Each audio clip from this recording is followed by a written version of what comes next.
विश्वानि देव सवितर्दुरितानि परासुव यद्भद्रं तन्न आत्सुव। ॐ सहना भवतु सहनौ भुनक्तु सह वीर्यं करवावहै तेजस्विनावधीतमस्तु मा विद्विषावहै। ओम शांति शांति शांति। ओम श्री परमात्मा नमः। योग दर्शन के साधन पाद के 5वें सूत्र अविद्या के स्वरूप पर हम विचार कर रहे थे, जिसमें सूत्रकार ने कहा अनित्य शुचि दुखानात्मसो नित्य शुचि सुखात्म ख्याति अविद्या। अनित्य में नित्य दर्शन करना, असुचि में शुचि यानी कि अपवित्र में पवित्र दर्शन करना, और जो दुख है उसमें सुख देखना, और जो अनात्म है जड़ है उसको चेतन समझना, चेतनवत व्यवहार करना, ये अविद्या का स्वरूप है। जिसमें विगत कक्षा में हमने अनित्य में नित्य पर विचार किया था।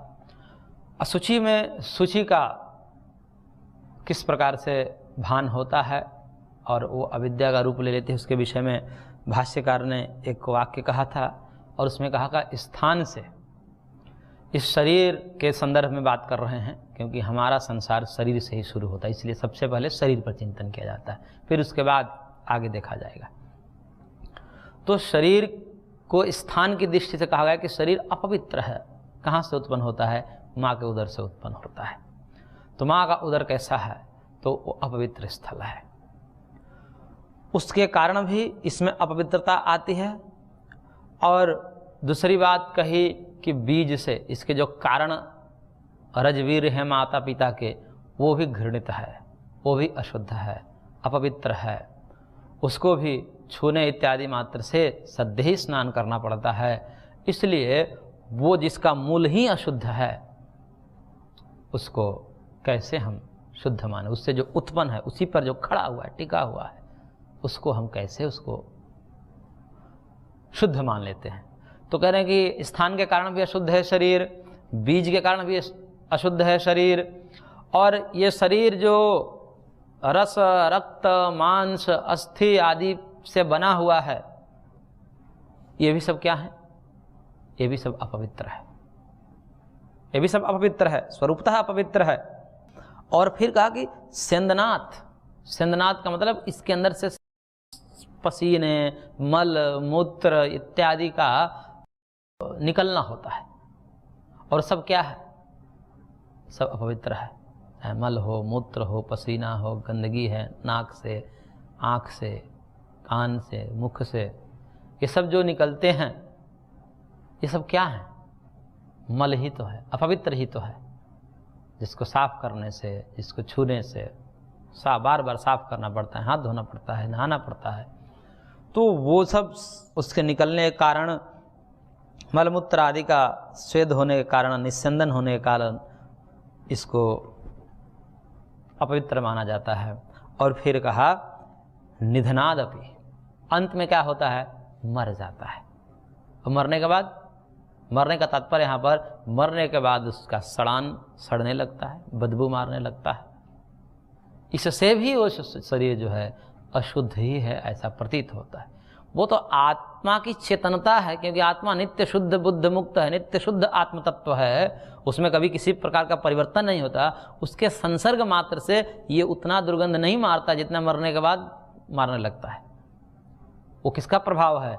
वो शुद्ध चैतन्य का प्रभाव है, कि शुद्ध चैतन्य की इतनी महिमा है। इसीलिए कहा जाता है कि आत्मा की तरफ लौटिए, आत्म सन्मुख होइए, क्योंकि जिस आत्मा के संपर्क से ये अधम शरीर मलमूत्र का भांड जो है सड़ता गलता नहीं है,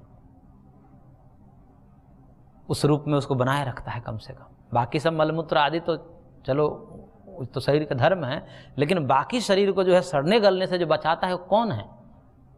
आत्म तत्व ही तो है। इसलिए उस शुद्ध आत्म तत्व के प्रति आकर्षण क्यों नहीं होता? ये महर्षियों के वेदना है कि दुर्गंध युक्त मलिन शरीर में जितना आकर्षण होता है, शुद्ध चैतन्य में आकर्षण क्यों नहीं होता है? तो सब कारण यही बता रहे हैं कि सब अविद्या आदि के कारण होता है। तो इस प्रकार से, और इस शरीर को पंडितों ने बार बार अशुद्ध ही माना है कि क्योंकि इसको धोना, पोंछना, नहाना पड़ता है, बार बार नहाना पड़ता है, रोज नहाना पड़ता है, इस कारण से भी इसको अशुद्ध माना जाता है। तो इस प्रकार से कितने कारण हैं इसके अशुचि होने में, अपवित्र होने में, घृणित होने में, लेकिन फिर भी क्या कहते हैं, उसके लिए एक उदाहरण दिया महर्षि ने कि इति अशुचौ शुचि ख्यातिर दृश्यते। इस अशुचि शरीर में, शरीर के विषय में कह रहे हैं, इस अशुचि शरीर में शुचिर ख्याति दृश्यते, यानी कि पवित्रता का ज्ञान कैसे लोग कर लेते हैं। नवेव शशांक लेखा कमनीया यम कन्या मधु अमृतावयव निर्मितेव चंद्रम भित्वा निसृतेव जायते नीलोत्पल पत्रायताक्षी हाव गर्भाभ्याम लोचनाभ्याम जीवलोकम आश्वासयन्ती इव इति कस्य केन अभिसंबंधो। कह रहे हैं कि एक स्त्री के विषय में कह रहे हैं, पुरुष के लिए स्त्री और स्त्री के लिए पुरुष समझ लेना चाहिए कि एक कमनीय कन्या कैसी है, शशांक लेखा, जैसे चंद्र की रेखाएं होती हैं, चंद्र के जो बढ़ना घटना है, इस प्रकार से ये कमनीय है, वर्णीय कन्या है। और इसके अवयव, इसके गात्र कैसे बने हैं, मानो मधु और अमृत से बने हुए हैं इसके गात्र, शरीर। और कहाँ से आई है, तो कह रहे कि चंद्रम भित्वा निसृते वजायते, ऐसा लग रहा है कि ये चंद्र को फाड़ करके निकली है। और कैसे आंखें हैं इसकी, नीलोत्पल पत्रायताक्षी, नीले कमल के पत्र के समान इसकी आंखें हैं। और कैसे कह रही, तो हाव गर्भाभ्याम लोचनाभ्याम, हाव भाव से, हाव भाव श्रृंगार आदि रसों के माध्यम से वह जीव मात्र को बड़े तृप्त कर रही है। तब महर्षि कह रहे हैं, दुख व्यक्त कर रहे हैं, कस्य केन अभिसंबंधो होती। ये देखिए कहाँ कैसे संबंध बना दिया लोगों ने। इन साहित्यकारों के भी गजब महिमा है कि ऐसे अशुचि शरीर, जिसको भी बताया कि क्या क्या इसमें गंदगी है, और उसको शरीर से कहाँ जोड़ दिया, कहाँ शुचि पदार्थ और कहाँ अशुचि पदार्थ, और दोनों के जोड़ करके और कह दिया कि तो वैसे ही है। और ऐसा करने से क्या कहते हैं, भवती चैवम अशुचौ शुचि विपर्यास प्रत्ययति। यही जो है अशुचि में शुचि का विपर्यास ज्ञान है, मिथ्या ज्ञान है। तो इस प्रकार के जब कहते हैं तो क्या होता है, कहने के प्रभाव पड़ते हैं। जब इस प्रकार के शास्त्रों में ऐसी बातें जब कही जाती है तो सुनने वाले को उपादेय दृष्टि होती है। उपादेय का मतलब कि ग्रहण करने योग्य है, ऐसा उसके अंदर विचार आता है।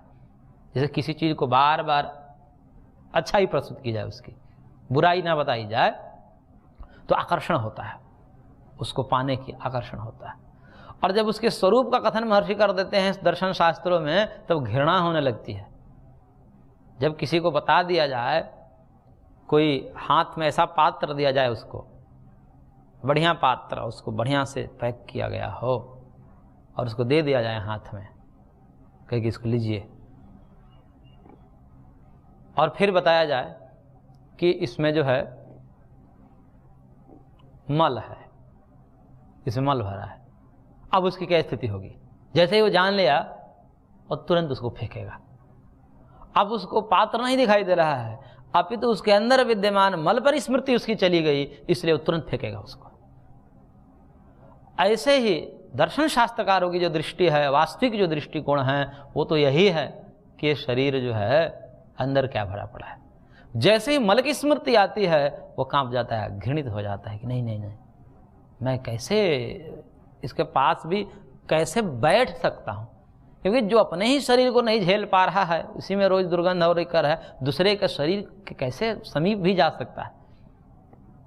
वो इतना धो पोछ करके रखता है, 2 बार स्नान करता है, कितना शुचिता में रहता है, तो वैसे व्यक्ति कभी भी दूसरे शरीर के साथ संसर्ग की भावना, उनके निकट भी जाने की भावना उनकी खत्म हो जाती है।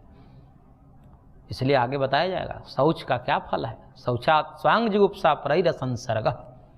शुचिता का फल होता है कि बार बार हम शुचि में रहते हैं तो शुचिता की प्रतिष्ठा हो जाती है, सदैव हम शुचिता का ध्यान रखते हैं, तो उसका फल ये होता है कि दूसरे के शरीर के साथ समीप बैठने, उसके संसर्ग करने की प्रवृत्ति नष्ट हो जाती है। तो कैसे कैसे कह रहे हैं महर्षि की अशुचि पदार्थों को शुचि से जोड़ देते हैं लोग। एतेन अपुण्य पुण्य प्रत्यस्त तथैव अनर्थे चा अर्थ प्रत्यय व्याख्यात। इसी प्रकार से कह रहे हैं कि जिस प्रकार से अशुचि में शुचि का दर्शन कहा है, उसी प्रकार पाप में पुण्य, अनर्थ में अर्थ, जो अनर्थवान है, जो हमारे लिए अकल्याणकारी है, उसमें कल्याण की भावना सोच लेना। इसकी भी व्याख्या इसी में समझ लेनी चाहिए। तो ये हो गया असूची में सूची दर्शन। इसी प्रकार से जो तीसरा कथन है, दुख में सुख का दर्शन। दुख में सुख का दर्शन क्या है कि जो सारे विषय हैं जिसे हमें सुख मिलता है, जो जिसमें हम भोग विलास करते हैं, वो रूप है, रस है, गंध है, शब्द है, स्पर्श है, इन इंद्रियों के माध्यम से जो हमें सुख मिलता है, उनका अंत में परिणाम क्या है? तो कहते हैं परिणाम ताप संस्कार दुख रगुण वृत्ति विरुद्धाच दुखमेव सर्वम विवेकिनः। आगे कहेंगे कि ये परिणाम दुख है, इसका ताप दुख है, संस्कार दुख है, गुण वृत्ति विरोध है।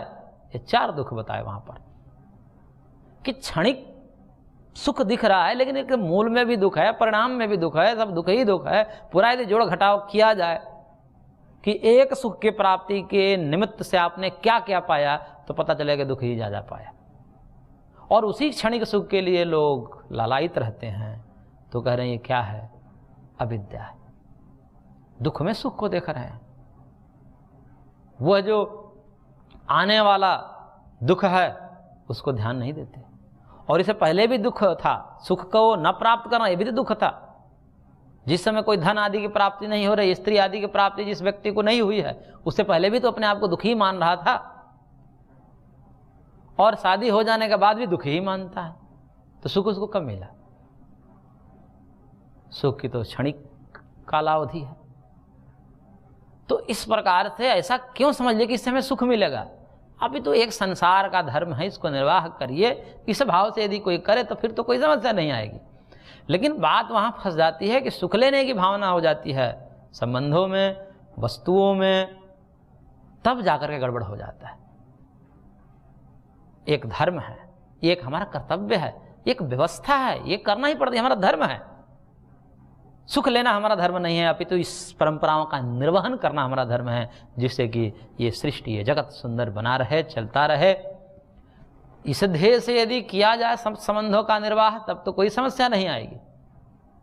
लेकिन जहां सुख की कामना आ जाती है कि इससे हमें सुख मिलेगा, ये हमको सुख देगा या देगी, तब गड़बड़ हो जाता है। वहीं से गड़बड़ शुरू हो जाता है।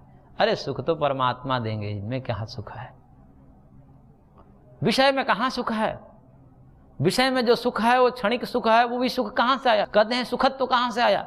वो ब्रह्म से ही तो आया, परमात्मा से ही तो आया।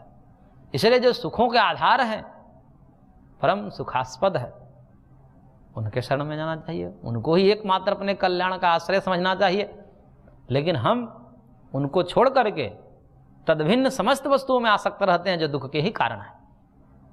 सुख के आधार परमेश्वर हैं, उनके प्रति जाना चाहिए, विद्या है। लेकिन उनको छोड़ करके जो दुखमय जगत है, उनके साथ आसक्त होकर उसमें सुख लेने की इच्छा करना, यही अविद्या है। और फिर कहा कि अनात्मसु आत्मख्याति। जो अनात्म पदार्थ हैं, जैसे मन, बुद्धि, अहंकार, ये सब क्या है? अनात्म तत्व है। लेकिन जब ये चेतन के संपर्क में आते हैं तो चेतन वध हो जाते हैं। अचेतनम चेतनावदीव लिंगम सांख्य कारिका में हमने पढ़ा था। तो अचेतन जो मन है, बुद्धि है, इंद्रियां हैं, अहंकार है, ये चेतनवत आभासित होने लगते हैं। और जैसे ही चेतनवत आभासित होने लगते हैं तो मन में जो विकार आता है वो कहते हैं कि आत्मा की मांग है कि अब जो है हमें ऐसा करना चाहिए। अंदर से प्रेरणा हो रही है, आत्मा की आवाज कहते हैं कि सुनो। अरे आत्मा की आवाज कहते हैं, आत्मस्थ हुए कहाँ कि जो तुम्हें आत्मा की आवाज आने लगी? ये मन के खुरापात हैं, आत्मा की आवाज नहीं है। तो मन में जो आया, कई लोग ये दर्शन देते हैं, ये सब मिथ्या दर्शन है। इन दर्शन के पछड़े में नहीं पड़ना चाहिए कि मन जो कहे, मन को जो अच्छा लगे वो करिए। मन को अच्छा लगे वही करिए। मन को अच्छा लगे दुराचार व्यभिचार करे वो करिए। मन को अच्छा लगे हिंसा करके किसी को मारने पीटने से हमको अच्छा लगे तो करिए। ये नहीं होता इसका मतलब। मन में जो आए वो नहीं करना चाहिए। मन में जो आ रहा है अभी तो शास्त्र से मैच कराना चाहिए, मिलाना चाहिए उसको। ये जो मन में आ रहा है शास्त्र अनुकूल आ रहा है अथवा नहीं आ रहा है, शास्त्र इसको अनुमति दे रहा है यदि शास्त्र गुरुजन इसकी अनुमति दे रहे हैं, वही वृत्ति हमारे मन में आ रही है, तो ही करणीय है। इसलिए मन को जांचना पड़ता है। मन को जांचने के लिए भी शास्त्र को आगे रखना पड़ता है, नहीं तो ऐसे तो भाई सब स्वेच्छाचारी हो जाएंगे। सब अपने मन में, कामी अपने मन से काम करेगा, क्रोधी अपने मन से काम करेगा, सब अपने मन से काम करें, फिर देखिए ऐसी जगत की परिकल्पना कैसी होगी। जगत ऐसी समाज व्यवस्था कोई चाहता है? सब अपने मन के मनमानी कर रहे हैं, करें नहीं, ऐसा नहीं होना चाहिए। तो मन को आत्मा मान लेते हैं। मन को आत्मा मान लिए, मन में जो खुरापात, मन में जो विकार आया उसको अपना मान लिया। अब कह रहे हैं कि मन को जो अच्छा लगे वो करिए। और ऐसे माता पिता भी अपने पुत्र को ऐसे सुपुत्र तैयार करते हैं। वो कहते हैं आपको जो अच्छा लगे वो करिए, हम आपका सहयोग करेंगे। ऐसा थोड़े है कि जो आपको अच्छा लगे वही करिए। अभी तो उसको बुरा ही लगेगा। जो अच्छा न लगने वाला है वो अच्छा लगेगा, जो अच्छा लगने वाला है वो अच्छा नहीं लगेगा उसको। तो उसको सही मार्गदर्शन करना चाहिए और मन के अनुकूल नहीं चलना चाहिए। मनवा थारे मति चलूं तो सीधे नरक ले जाए, ऐसा भजन गाते हैं। तो मन को आत्मा मान लेना है। मन जड़ है, अनात्म है, उस अनात्म में आत्मख्याति कर लेना और फिर उसके अनुसार आचरण करना, यही तो समस्त अनर्थों का मूल है। मन के मनमानी अर्थात बुद्धि में, मन से ऊपर उठ के कई लोग बुद्धि से काम करते हैं। तो कह रहे कि स्व विवेक जो होगा, हमें अपने विवेक से काम करना है। अच्छा, विवेक कहाँ तक काम आएगा भाई? आपकी बुद्धि आप कहाँ तक काम आएगी? हमारी बुद्धि की एक सीमा है। हमारा जितना अध्ययन है, हमारे जितने ज्ञान हैं, बुद्धि उतना ही निर्णय लेगी। ज्ञान से अधिक बुद्धि निर्णय नहीं ले सकती। जितना हमारा ज्ञान है, जितना अनुभव है, उसी के अनुरूप तो हमारी बुद्धि निर्णय लेगी। कि ऐसे बुद्धि अलौकिक निर्णय नहीं ले सकती, जिसका हमें कभी अनुभव नहीं है, कोई ज्ञान नहीं है, ऐसे तत्वों को निर्णय नहीं ले सकती। तो वो व्यक्ति अब बुद्धि में पहुंचा करेगा, नहीं बुद्धि से विचार करिए। तो विचार क्या करिए बुद्धि से?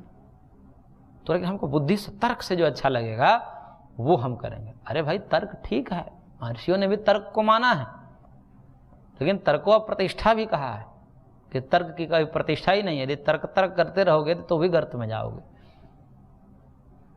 अंत में शास्त्रकार जो कहते हैं उसको मान लीजिए, श्रद्धा कर लीजिए उस पर और उसके अनुसार चलिए, आपका कल्याण होगा। अब कहेंगे प्रायः ऐसी बातें समझ में नहीं आती, तो श्रद्धा करवाने को कह रहे हैं। अरे भाई करना ही पड़ेगा, यदि नहीं करेंगे तो फिर तो आपको पतित होने से कोई रोक नहीं सकता। कहां तक तर्क करोगे?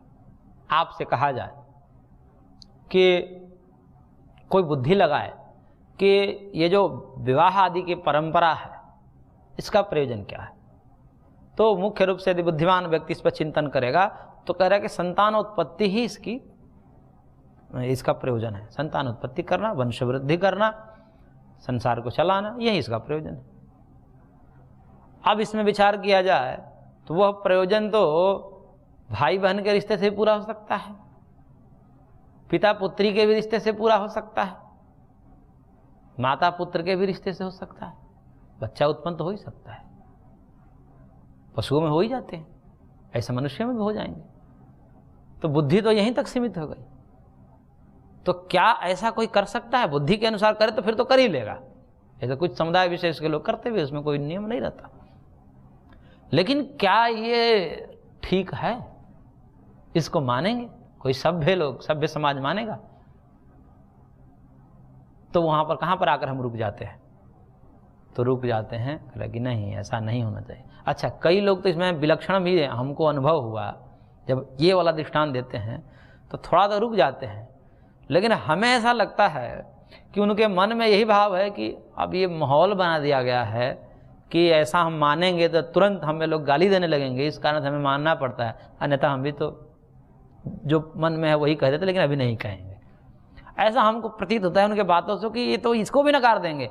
लेकिन चूंकि एक सभ्य समाज में मान्यता ऐसी बनी हुई है, इस कारण से वो चुप रहते हैं। तो इन तार्किकों की ऐसी स्थिति है। इनको यदि हटा दिया जाए, इनको सब मर्यादाएं हटा दिया जाए ना, तो फिर वो वैसे ही करेंगे, ये सब पाप कर्म ही करेंगे। इसलिए कहा जाता है कि भाई बुद्धि का प्रयोग करिए, लेकिन शास्त्र अनुकूल तर्क करिए, शास्त्र अनुकूल चिंतन करिए, अपनी बुद्धि को शास्त्र से भर दीजिए और फिर निर्णय लीजिए, तब कोई समस्या नहीं है। लेकिन शास्त्र निरपेक्ष चिंतन, शास्त्र निरपेक्ष मनन ये घातक है, इसकी कहीं परिणति नहीं है। आज आपका चिंतन कुछ और है, कल बदल जाएगा, क्योंकि आपका क्या है, कोई आपसे थोड़ा तार्किक मिलेगा, वो आपको अच्छा लगेगा, फिर आपके सिद्धांत बिगड़ जाएंगे। उससे भी कोई आएगा, कोई और ही तर्क दे देगा, फिर वो भी आपका बदल जाएगा। जीवन भर बदलता ही रहेगा आपका। फिर किसको सही मानेंगे और आपकी बात मान करके कौन लोग चलेगा? यदि चलेगा भी तो क्या अंधे नहीं वो नियम आना है था, अंधा गर्त में ही जाएगा, गड्ढे में ही गिरेगा। कई लोग कहते भी है कि देखिए भाई हमारा चिंतन जो है अभी कुछ और है, हो सकता है कि कल बदल जाएगा। ऐसे लोगों के चिंतन को हम क्यों सुने?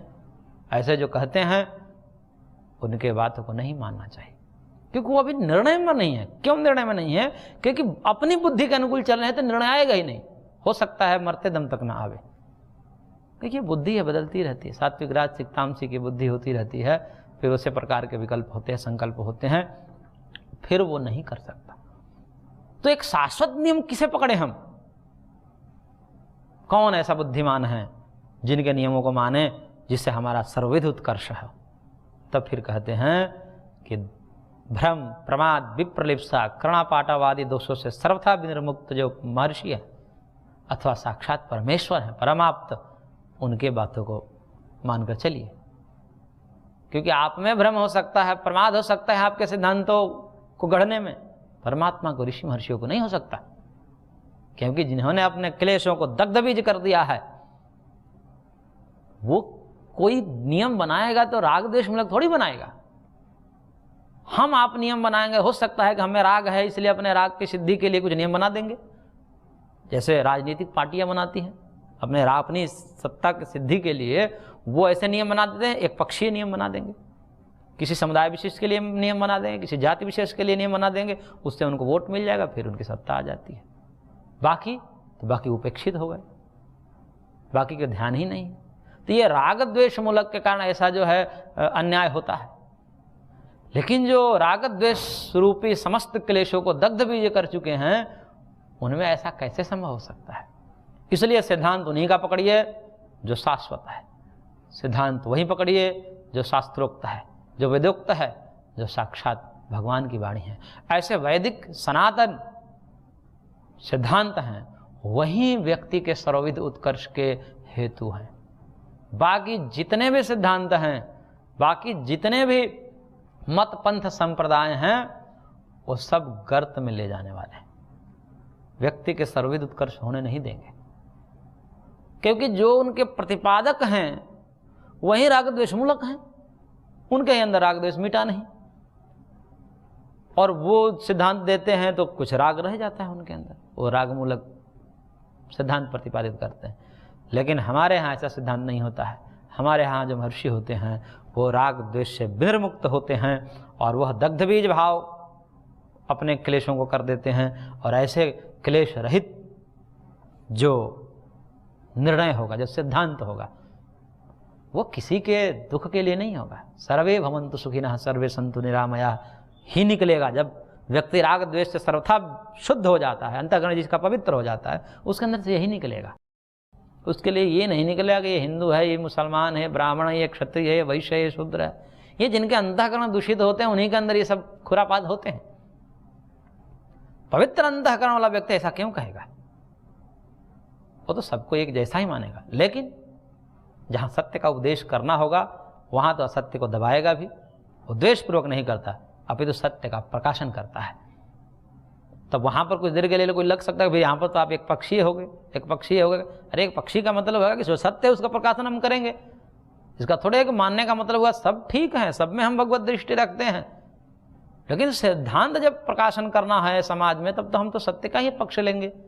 ऐसा थोड़े कि सबके सिद्धांतों को मान लेंगे तब हम हो जाएंगे सर्वधर्म समभाव वाले। ये नहीं होता है। असत्य को सत्य मानना ये साधु का धर्म नहीं है, सज्जन व्यक्ति का धर्म नहीं होता है। जो सत्य है उसका प्रकाशन करना, सत्य का बराबर खंडन करते रहना, ये भी एक सज्जनता में, ये भी साधुता के लक्षण है। सब ठीक है, वो ठीक है, परंतु सिद्धांत गड़बड़ है, गड़बड़ को गड़बड़ कहना भी ये सज्जनता है, साधुता है। तो इस प्रकार से महर्षि ने यहाँ पर अविद्या के स्वरूप बताए कि अनित्य में नित्य का दर्शन करना, असुचि में शुचि का दर्शन करना, दुख में सुख का दर्शन करना और अनात्म में आत्मा का दर्शन करना, ये अविद्या है। तो इस प्रकार से क्लेशों में से जो सबसे प्रथम क्लेश था वो अविद्या, उसका वर्णन पूरा हुआ। आगे अस्मिता आदि क्लेशों पर वर्णन किया जाएगा। आज की कक्षा को यहीं पर विराम देते हैं, शेष अगले अंक में। ओम शांति शांति शांति।